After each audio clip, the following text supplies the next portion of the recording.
हाँ जी दोस्तों। तो कैसे हैं भाई आप सब? आई होप भाई आप सब बहुत अच्छे होंगे और भगवान की आप लोगों के ऊपर बहुत कृपा होगी। सब बहुत अच्छा चल रहा होगा, नहीं चल रहा तो हो जाएगा, ऐसे ही मेहनत करते रहो भाई।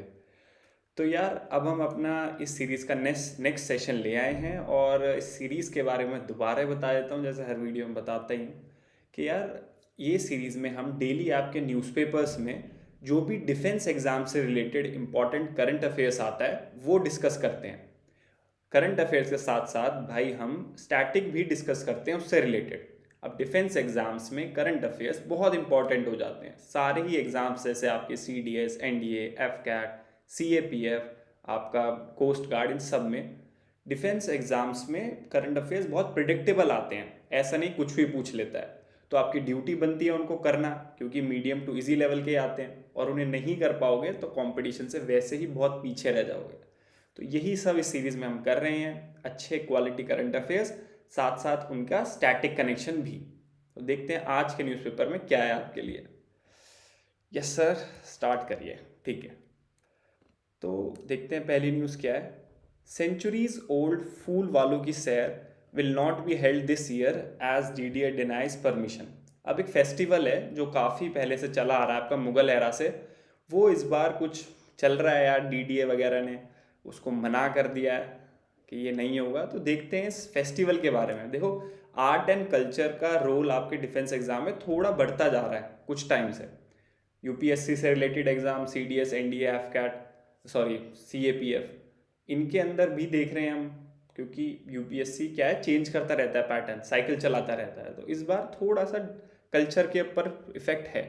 तो ये एक इम्पॉर्टेंट आपका फेस्टिवल है। अच्छा, इस फेस्टिवल के बारे में देखते हैं यार। इसको बोला जाता है सैर ए गुल फरोशान। फरोशान, फूलों वालों की शहर, या फिर फूल, वही फूल की शहर, या फिर फूल का फुवारा, ऐसा ये मतलब है इसका। सैर ए गुल फरोशान, ROSHAN, ये इसका नेम है। ये मेरे ऊपर तो नहीं आ रहा। हाँ, ये इसका नाम है जो मुगल एरा से चला आ रहा है, वैसे इसको ये बोलते हैं हिंदी में।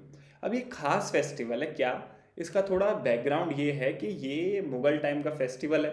ठीक है, आपके अकबर शाह टू,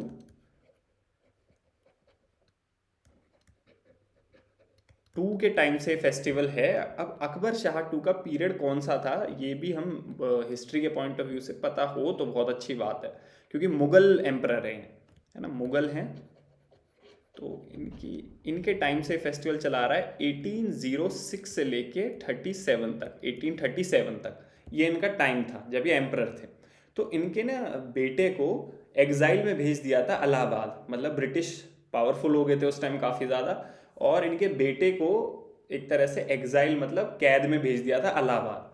तो वहीं पे उनको रखा था काफ़ी टाइम। तो उनकी मदर ने, मतलब उनकी वाइफ ने, बिलव्ड वाइफ ऑफ हर, तो उन्होंने मन्नत मांगी थी कि वो आ जाएगा अगर छूट के जब, तो मैं एक तो दरगाह, कौन सी दरगाह, ख्वाजा कुतुबुद्दीन, ख्वाजा कुतुबुद्दीन। अब यार स्पेलिंग नहीं पता मेरे को, ख्वाजा कुतुबुद्दीन की दरगाह है वो, प्लस एक हिंदू टेम्पल है।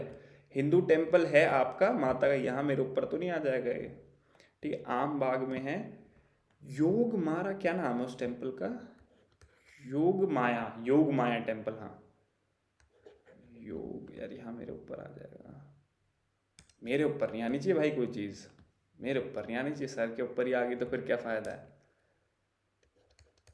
योग माया टेम्पल, इन दोनों पे जाके फूल चढ़ाऊंगी, फूल की माला चढ़ाऊंगी, फूल चढ़ाऊंगी, मन्नत मांगी थी। तो वो ऐसा ही हुआ, उनके बेटे एग्जाइल से वापस आए, कैद से वापस आए इलाहाबाद से, और इन दोनों ही, एक आपका इस्लामिक दरगाह है और एक आपका हिंदू टेम्पल है, इन दोनों पे उन्होंने चढ़ाया। तो उसी टाइम से इसको, इस फेस्टिवल को एक सिंबल ऑफ यूनिटी भी माना जाता है ना। बोलते हैं ना हिंदी में कि क्या बोलते हैं वो भूल रहा हूँ, पता नहीं कोई मुहावरा बोलते हैं। तो इन दोनों में ही ये फेस्टिवल आज तक मनाया जाता है और दोनों में फूल चढ़ाए जाते हैं। तो इसलिए ये फेस्टिवल यूनिक है अपने आप में, हिंदू मुस्लिम की यूनिटी को दिखाता है। तो इसमें थोड़ा सा कुछ रोक वगैरह हो रही है, बाकी होगा नहीं, फेस्टिवल मनाया जाएगा। फेस्टिवल का नाम क्या है ये इंपॉर्टेंट है आपके लिए। और मनाया कहाँ जाता है? दिल्ली में, मेहरौली, दिल्ली मेहरौली, ठीक है, यहाँ मनाया जाता है मेहरौली एरिया में, दिल्ली के अंदर। बेसिकली मेन जो साइट है वो है आम बाग, आम बाग है एक दिल्ली का, वहाँ मनाया जाता है। तो ये ध्यान रखना है आपको, फेस्टिवल ये नाम, ये वाला नाम फेस्टिवल का, फेस्टिवल है किस बारे में कि भाई फूलों चढ़ाया जाता है। इनका नाम याद रखने की ज़रूरत नहीं है, टेम्पल्स का बिल्कुल भी नाम याद रखने की ज़रूरत नहीं है, बस पता होना चाहिए हिंदू मुस्लिम में चढ़ाया जाता है, दिल्ली के मेहरौली में मनाया जाता है। इतना याद रखोगे बहुत है, पूछ लिया तो आंसर कर पाओगे। ठीक है भाई सर, ये तो अब समझ आ गया। और बताओ आगे। Stop wild life imports to India until proper check in place, CITES report. अब एक साइट्स आपकी ऑर्गेनाइजेशन है, वो ध्यान रखती है कि फ्लोरा और फोना, मतलब एनिमल्स और प्लांट्स वगैरह, इन सब का, इनकी जो स्पीशीज़ है, इंडेंजर स्पीशीज़ है, जो वैसे ही बहुत कम है, उनका इलीगल ट्रेड ना हो वर्ल्ड के अंदर। ये एक ट्रीटी है, ऑर्गेनाइजेशन है, ध्यान रखती है, एक तरह से एग्रीमेंट है, ट्रीटी है। तो इसने बोला है कि भाई इंडिया के अंदर कुछ घपला हो रहा है, चीज़ें इधर उधर से, एनिमल्स का इधर उधर से आ रहा है, तो तब तक स्टॉप कर दो क्रिटिकल एनिमल्स का इंपोर्ट इंडिया में, जब तक चीज़ें ढंग से नहीं होती। तो साइट्स इंपॉर्टेंट है बहुत ज़्यादा, आपके इन्वायरमेंट सब्जेक्ट से रिलेटेड इंपॉर्टेंट ट्रीटी है, तो उसके बारे में देखते हैं। मैंने कुछ इन्फॉर्मेशन रखी है भाई। साइट्स मैंने मोटा मोटा तो बता ही दिया कि conservation of flora and fauna, उनकी ट्रेड को प्रोटेक्ट करती है कि इलीगल ट्रेड ना हो एनिमल्स की और प्लांट्स वगैरह की। जैसे चंदन की इलीगल ट्रेड होती है, जैसे कि मान लो आपने सुना होगा कि हाथी के दांत ले जाते हैं, वो बहुत महंगे बिकते हैं, ये सब चीज़ें ना। तो इसकी फुल फॉर्म क्या है? Convention on international trade and endangered species of flora and fauna. पहली चीज़ तो ये फुल फॉर्म याद रखने की ज़रूरत नहीं है, बस पता होना चाहिए दोनों, एनिमल्स एंड वाइल्ड प्लांट्स वगैरह भी, फ्लोरा और फोना दोनों का ध्यान रखती है ये। इंटरनेशनल एग्रीमेंट है भाई ये, और लीगली बाइंडिंग है। लीगली बाइंडिंग का मतलब अगर इसके साथ आपको लीगली जवाब देना पड़ेगा, ऐसा नहीं है कि हाँ टिक कर दिया। जैसे पेरिस एग्रीमेंट भी लीगली बाइंडिंग है, बाकी और कोई एग्रीमेंट में बस आप साइन तो कराए, बट वो लीगली बाइंडिंग नहीं है, कोई मैकेनिज्म नहीं है पूछने का जवाब कि भाई ये ऐसा आपने क्यों नहीं करा, जवाब लिख के दो, जवाब नहीं दिया या फिर कुछ हुआ तो जैसे कि इन्होंने बैन लगा दिया छोटे टाइम के लिए इंडिया के ऊपर कि अभी इंपोर्ट मत करवाओ, तो पावर है इस ट्रीटी में। तो जो लीगली बाइंडिंग होती है उस ट्रीटी में पावर होती है, मेंबर्स को जवाब देना पड़ता है। और थोड़े बहुत उसके अगर आप उसके साथ अलाइन नहीं करेंगे तो आपको ये और एग्रीमेंट प्रॉब्लम भी क्रिएट कर सकते हैं। जैसे इंडिया को भी अभी बैन कर दिया, बैन नहीं मतलब थोड़े टाइम के लिए, जब तक आपका वो नहीं हो जाता पूरा, अपनी इन्वेस्टिगेशन कर रहे हैं वो लोग। तो ये चीज़ होता है लीगली बाइंडिंग। ये हुआ कब था? इसको अडॉप्ट और साइन करा गया था 1973 में वॉशिंगटन में, तभी इसको वॉशिंगटन कन्वेंशन भी बोलते हैं। तो ये ध्यान रख सकते हैं, वॉशिंगटन कन्वेंशन किससे रिलेटेड है? साइट से। ये फोर्स में कब आया? अब साइन तो कर दिया बट चालू कब हुआ? 75 में। इसके सेक्रेटेरिएट कहाँ पे है? Geneva, Switzerland. मैं कहूँगा 70% या 60% सेक्रेटेरिएट वर्ल्ड ट्रीटीज ऑर्गेनाइजेशन के जेनेवा में ही है, स्विट्जरलैंड में। तो मैंने तो ये ट्रिक ध्यान रखी थी जब प्रिपरेशन वगैरह, अब भी जैसे मेंस वगैरह और प्रीलिम्स में करने के लिए मैं क्या क्या काम करता हूँ कि सबका तो है ही जेनेवा में, जिसका जेनेवा से अलग अलग है हेडक्वार्टर वो थोड़ा ध्यान कर लेता हूँ, बाकी सबका तो है ही जेनेवा में। तो India has rectified it in 1976। तो जब फोर्स आया उसके अगले साल ही रेक्टिफाई कर लिया। अब रेक्टिफाई का मतलब ये होता है कि इंटरनेशनल लॉ ने तो बोल दिया कि भाई इसको आप ऐसे ऐसी चीज़ें करनी है।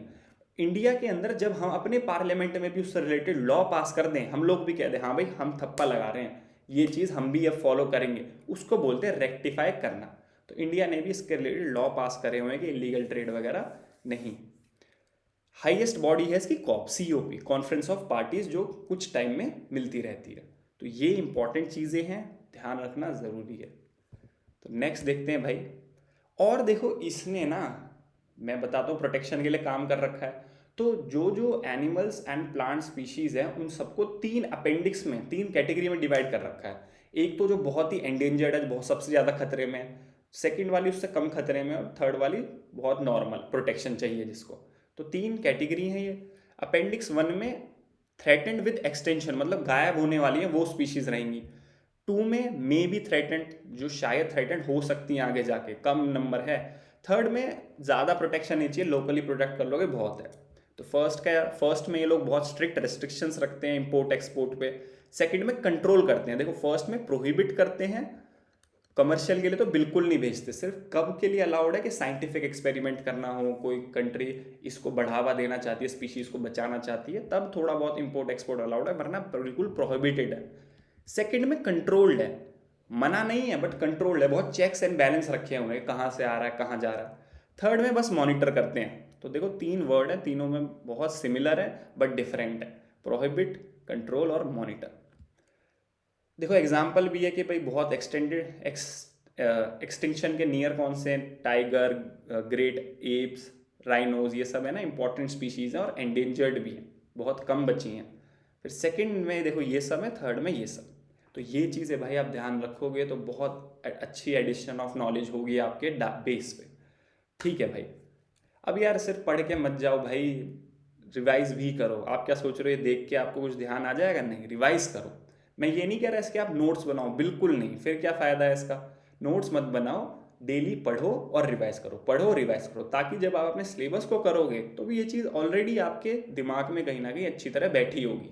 या फिर कभी कभी पेपर में भी जब क्लिक कर जाता है कि हाँ यार, जो फर्स्ट रिस्पॉन्स होता है ना हमारा, वो यही होता है, ये हमने कहीं ना कहीं पढ़ा है, बाकी तो नहीं पढ़ा, तो वो आंसर सही हो जाता है, ऐसा भी होता है। तो इसलिए पढ़ो और रिवाइज करो, नोट्स वगैरह मत बनाओ। नेक्स्ट देखते हैं sir. UN chief warns of conflict in Sudan spiralling out of control. अब यार सूडान में अप्रैल 2023 से कन्फ्लिक्ट चल रहा है। कैसा कन्फ्लिक्ट सर? वहाँ पे वहाँ की मिलिट्री और पैरा मिलिट्री के बीच में लड़ाई चल रही है फॉर पावर। आपको पता ही है कि यार अभी अफ्रीका अभी इतनी सक्सेसफुल, जो पूरा अफ्रीका ही है वो इतनी सक्सेसफुल डेमोक्रेसी नहीं है। वहाँ भाई बहुत ज़्यादा आपके मिलिट्री पावर में आ जाती है, बार बार दे आउस दी रूलिंग पार्टी, प्रेसिडेंट को हटा देते हैं, कू हो जाता है, मिलिट्री कू बोलते हैं ना, कि मिलिट्री ने राज कर लिया। ऐसा बहुत होता है अफ्रीका में, कोई नई बात नहीं है। पर यहाँ पे तो बहुत टाइम से 2 मिलिट्री आपस में लड़ रही है कि भाई हम नहीं, हम करेंगे। इंडिया में भी मिलिट्री और पैरा मिलिट्री फोर्सेज है ना, CAPFs।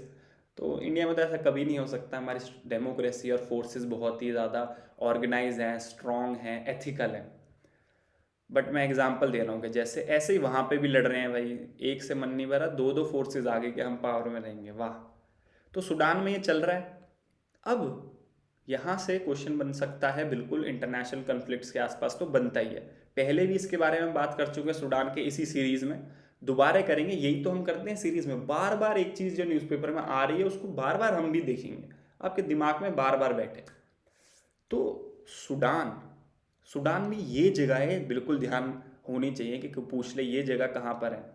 Darfur, Khartoum, South Kordofan, Blue Nile states. Blue Nile भी वहाँ से निकलती है, नाइल भी निकलती है आपके सूडान से। तो देखते हैं ये सारी चीज़ें क्या है भाई। ठीक है, पहली चीज़ तो सूडान आपका क्या है, third largest country of Africa है, थर्ड लार्जेस्ट अफ्रीकन कंट्री। ठीक है, ये ध्यान रखेंगे, सूडान आपका थर्ड लार्जेस्ट अफ्रीकन कंट्री है। ठीक है, और इसके बारे में मैंने एक मैप रखा है आपका, क्या कि भाई नाइल यहाँ से निकलती है, अभी मैंने बताया। नाइल 2 स्ट्रीम से बनती है। Nile is the longest river of Africa end of entire world also, है ना, सबसे बड़ी रिवर है। और सबसे वॉल्यूमस रिवर कौन सी हम बोलेंगे, अमेजोन। नाइल सबसे बड़ी है। तो नाइल निकल कहाँ से रही है? नाइल निकल रही है आपका 2 स्ट्रीम से मिलके बन रही है, ब्लू नाइल और वाइट नाइल, और मिलके नॉर्मल नाइल बना रहे हैं। ब्लू नाइल निकल रही है आपकी इथोपियन प्लेट्यू से, तो इथोपिया में इथोपियन प्लेट्यू है, वहाँ से ब्लू नाइल आ रही है। वाइट नाइल आपकी आ रही है लेक विक्टोरिया से। लेक विक्टोरिया एक इंपॉर्टेंट लेक है अफ्रीका की। वो देखो किस किस कंट्री के बीच में है, आपके युगांडा के अंदर है, यहाँ पे आपके तंजानिया है, और ये कौन सा है आपका, इथोपिया है ना। तो ये 3 कंट्री, कौन कौन सी 3 कंट्री से टच कर रही है ब्लू नाइल, ये लेक विक्टोरिया, ये भी मेरे को एक बार बताएंगे। एक तो मैंने युगांडा, तंजानिया, और कौन कौन सी है, ठीक है, ये आप बताएंगे एक बार कमेंट में, क्योंकि इंपॉर्टेंट लेक है आपकी लेक विक्टोरिया। लेक विक्टोरिया से एक स्ट्रीम आ रही है, वो है वाइट नाइल, ऊपर जाते जाते साउथ सूडान और सूडान के अंदर पहुंच रही है। ये है आपका इथोपिया से एक आ रही है ब्लू नाइल, इथोपियन प्लेट्यू से खासकर, और यहाँ पे आके मिल जाते हैं सूडान में और नाइल बना लेते हैं। तो ये हमें ध्यान रखना है, blue Nile white Nile Sudan में मिलती है, सूडान से, और नाइल के बारे में भी ध्यान रखना है कि सूडान में आके मिलती है और इजिप्ट में जाती है और मेडिटेरियन सी में आउटफ्लो कर जाती है। तो रिवर के बारे में दो चीज़ें बहुत इंपॉर्टेंट होती है, कहाँ से आ रही है, कहाँ जा रही है, और तीसरा अगर याद करना उसका पाथ क्या है, कौन कौन सी कंट्रीज और सिटीज़, मेजर सिटीज़ को टच करती जा रही है। तो हम यहाँ पे ध्यान रखेंगे, आ रही है, मेडिटेरियन सी में जा रही है, और कौन कौन सी कंट्रीज से पास हो रही है, और लेक विक्टोरिया बताओ कौन कौन सी तीन कंट्रीज के बीच के अंदर है। ठीक है, अब बात करते हैं हम एक बार मैप पे देखते हैं, किसको, आपका सूडान को। चलो वही करते हैं जो हमेशा करते हैं, पहले अपने इंडिया के पास जाते हैं, है ना, ये रहा हमारा इंडिया, है ना। इंडिया से जब हम, ये इंडियन ओशन है ना, इंडियन ओशन से ही कनेक्टेड है आपका अफ्रीका, तो ये अफ्रीका आ गया। अफ्रीका में यहाँ ऊपर ये है आपका सूडान, दिक्कत क्या हो रही है,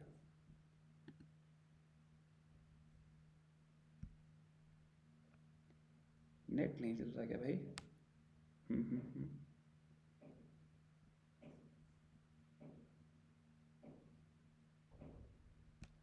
अब चल जाना चाहिए। तो मैं इसको इस मैप पे कर देता हूँ, पॉलिटिकल मैप पे, है ना। ये आ गया आपका सूडान, ठीक है। सूडान, अब सूडान किस किस से कनेक्टेड है? इजिप्ट से, देखो यहाँ पे इजिप्ट से कनेक्टेड है, ठीक है। लेफ्ट साइड में है चैड से कनेक्टेड, इजिप्ट से और लीबिया से, लीबिया से लेफ्ट साइड में है चैड से कनेक्टेड। एक यहाँ पे नाम आता है सेंट्रल अफ्रीकन रिपब्लिक, इससे कनेक्टेड है।